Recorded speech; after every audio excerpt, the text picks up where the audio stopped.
In the name of God, the most merciful, the most gracious, the most compassionate.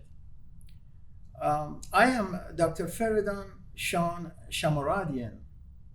I was born in Abadan, September 1955, and after a couple of years, I understood that we went to Karaj, which is the vicinity of Tehran, the capital. And my father got involved in building the Karaj Dam, one of the biggest dams in Iran.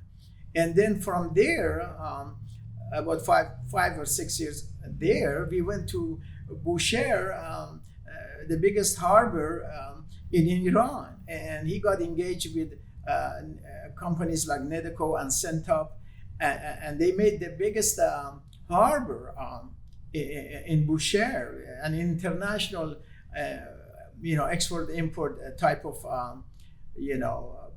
project. From there, then we came back to Khuzestan again.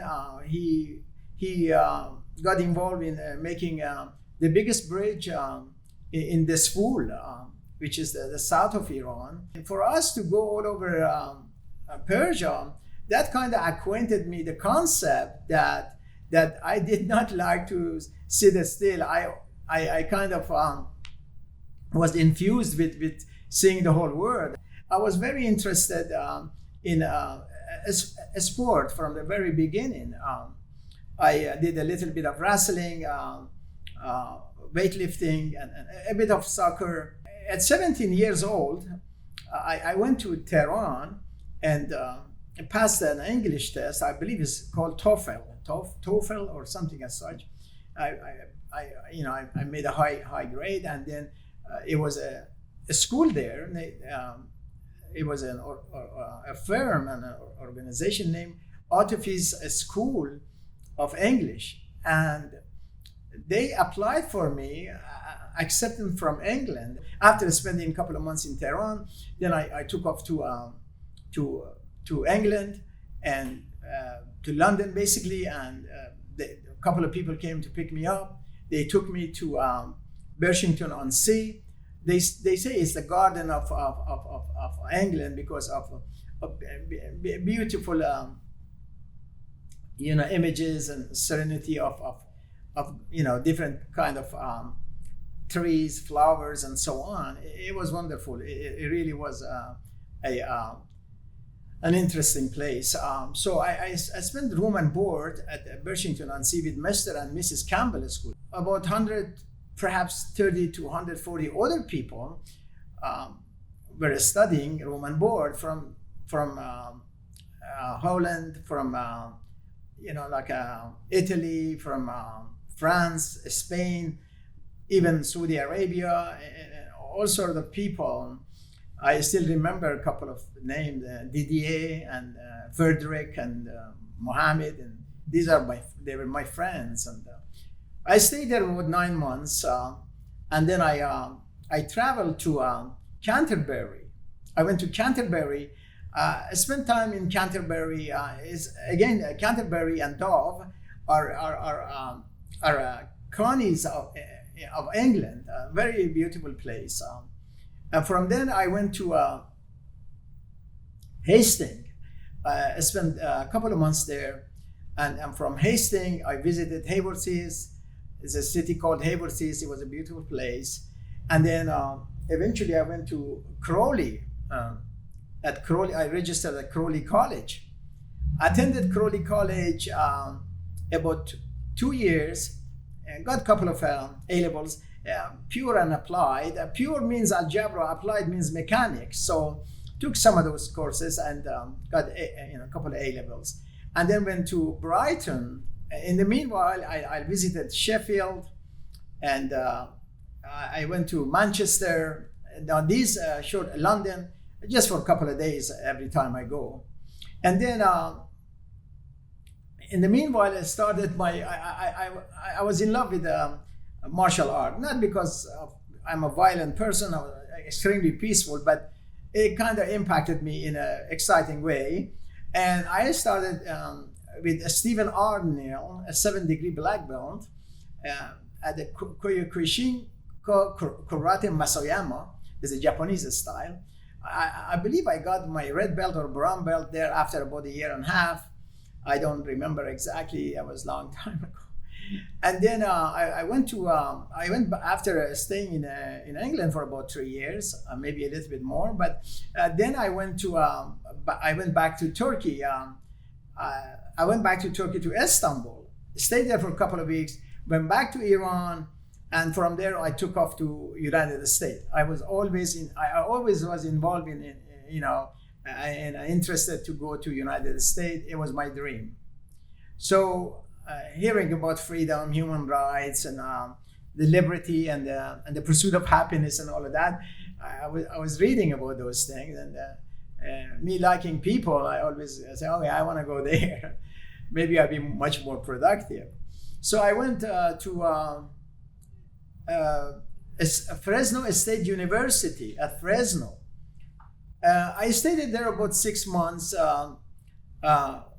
fortifying and again, emphasizing the different topics, philosophy, and just sporadically taking this course, that course. And then finally I went to Delta College in Stockton, and I spent time, about 2 years, got a couple of courses in philosophy and physics, and again algebra and some of these things. And then went to Galveston College. But while I was in Stockton College, I visited San Francisco. I went to Lake Tahoe. I went to Los Angeles. I really was a travel junkie. I wanted to go everywhere. At that time, being young, nothing would satisfy me. I like to get to this one and then to the next one, and so on. I went to Las Vegas and all of that. Even I taught at Nevada. I was helping the teacher over there in martial art.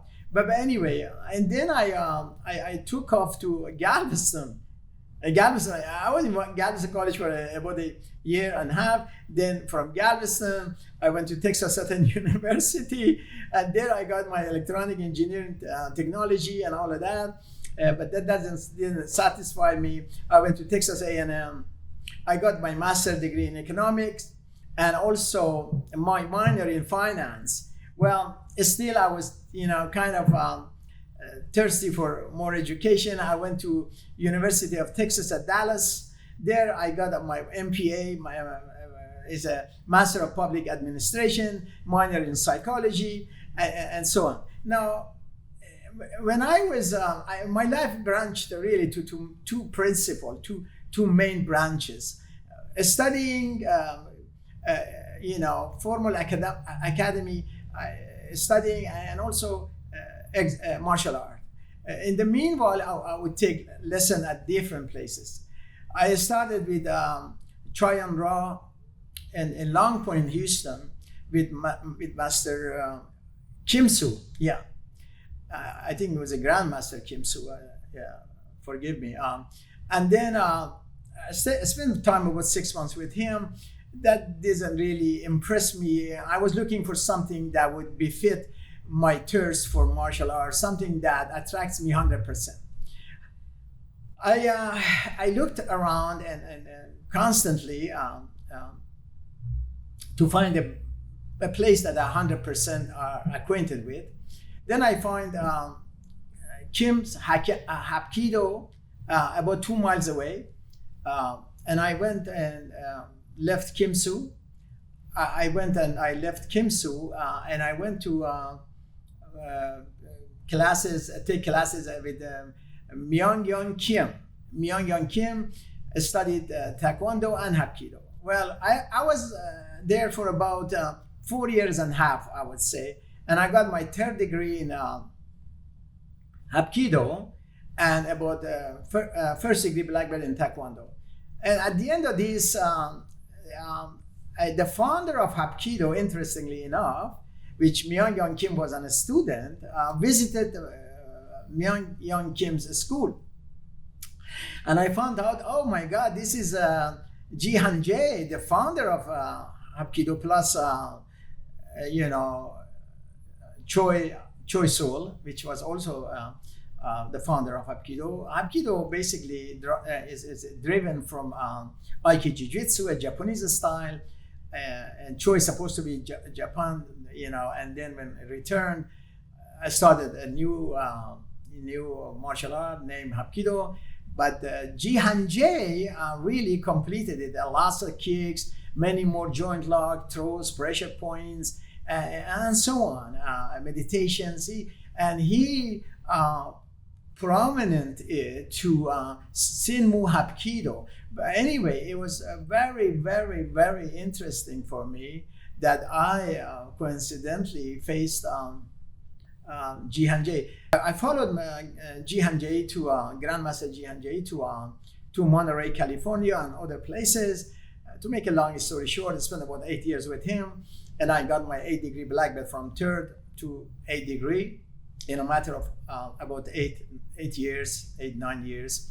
I knew that Jihan J fought Bruce Lee in Game of Death and made several other movies, but one day when we were in an assembly and students were all listening to him lecturing, he said it was the director emphasizing that I cannot beat Bruce Lee. I shouldn't beat Bruce Lee, even though I was teaching Bruce Lee. I was teaching Bruce Lee the circular, kicks and many other stuff. But because of director, deciding my role should be as it is, become defeated by Bruce Lee. It has to be this way if I want to participate, and I wanted to participate in Bruce Lee's movie, and that's what happened. But basically, what he said like I was training Bruce Lee, teaching him circular moves and high kicks, and also different joint locks and so on, throws but the director decided that Bruce Lee has to win. So that's the end of the story. So basically, I spent time about 8 years, maybe 9 years, and got my 8th-degree black belt. I already had my 3rd-degree black belt in Hapkido from Myung-Young Kim, and my 1st-degree black belt in Taekwondo, and of course red belt or brown belt in Kyokushinko after 1 year and a half studying with Stephen Arnell. And now I went to Dallas. I went to Dallas, Texas, and I found out that Kim's brother also were a student of Jihan J. So I stayed with them about, I would say about 4 years, 3.5, 4 years.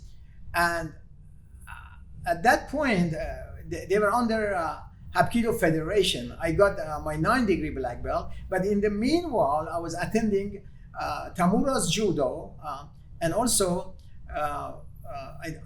Arlington Judo School, studying with,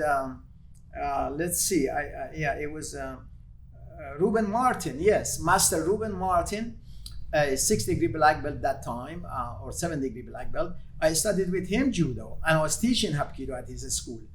I think it was school JFC in Arlington. But anyway, so basically, to make it long story short, when I was studying with Myung-Young Kim in Long Point, I also attended Wushu Kung Fu with Grandmaster Jung, and I got my 3rd-degree black belt in Wushu Kung Fu. So I was restless. I was just obsessed with the concept and the discipline and the order and the protection and the self-confidence and all of that things, in martial art. And I researched it thoroughly and spent lots of time reviewing this whole thing that I done for almost 45 years, from when I was small, doing wrestling, interested in a sport basically, and graduating to a 9th-degree black belt and presenting my system in Amsterdam, I believe Amsterdam, and then receiving the 10th-degree black belt for my concept of Fang system, strategizing, emphasizing on mind fighting when it comes a radical, very, very risky, very dangerous atmosphere to use your mind, Anything other than that, if you're short-witted or you are diffused or ignorant about this whole concept of what's happening, you lose your life. As easy as that. I meditated on that. I worked on that. I wrote my own book, Mind Fighter, the book of Mind Fighter, in Amazon, Barnes and Noble, everywhere, globally published.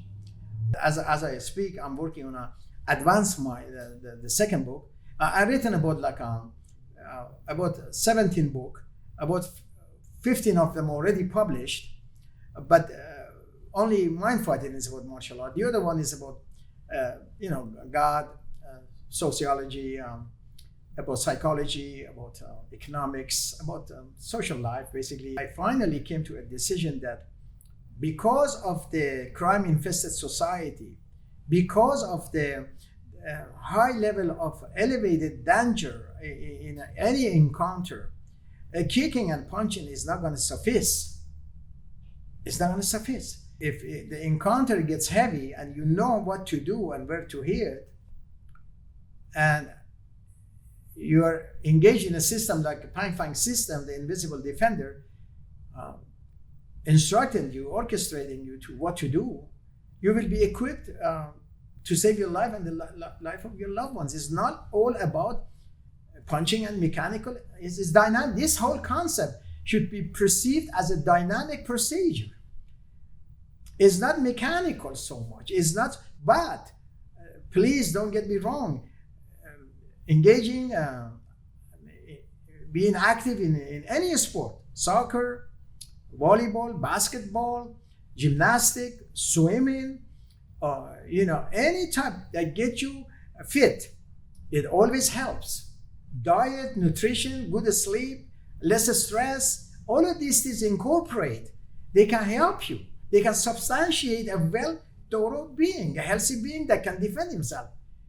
I believe when you take the enemy's mind away, the opponent or the aggressor has nothing left to fight with. Without mind, the body is dead. And then you strike on a vulnerable points that one strike or two the most will get him dismantled, put him out of commission. But must practice, must target, must practice, must exercise, must practice, must wholeheartedly be followed. Like what should be followed? A striking. To where? To vulnerable point. The priorities should be given to mind fighting. As a ghost, invisible. You have to have strategize. You have to use tactics. You have to utilize tactics to outmaneuver the dangerous opponent that he means to kill you. As easy as that. My efforts, my emphasis is on finishing my book, my advanced book in martial art, Fang system, which I think is very productive, very beneficial. It will save lives, and I'm capitalizing on that. And I am going to engage in self-defense, but private lessons. I believe that you should make it affordable for everybody to learn my system. And I'm going to globalize it, God willing, and I think it's going to save lives. It's going to save anyone that learns this system to not to get in trouble and so on. So basically, this is what I'm doing. I'm retired, but putting all my energy, all my focus, all my learning, all my experience, all my thoughts on this system to develop it globally, and it makes me happy. I don't mean monetarily or financially, but it will make me happy when I know I have saved some life or given people the thorough explanation how to defend themselves and how to stay out of trouble. Thank you. May the good God bless you. May the good God bless you. Thank you.